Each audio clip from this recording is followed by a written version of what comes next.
Welcome to EZO. We're here to make charging your EV quick, simple, and stress-free. To get started, download the EZO app from the Apple or Google Play Store and set up your account. In the app, you'll find two ways to pay.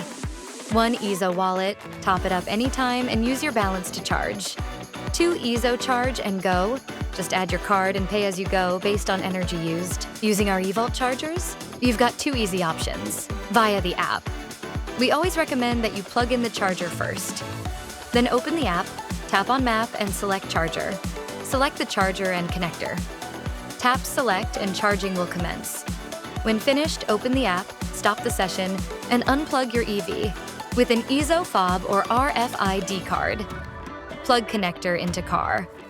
Present fob to charger fob reader. Charging should commence. To stop, present fob to fob reader and select Stop. Disconnect connector from car and place in charger parking socket. If you need support, please call our 24/7 support line. Thank you for charging with EZO.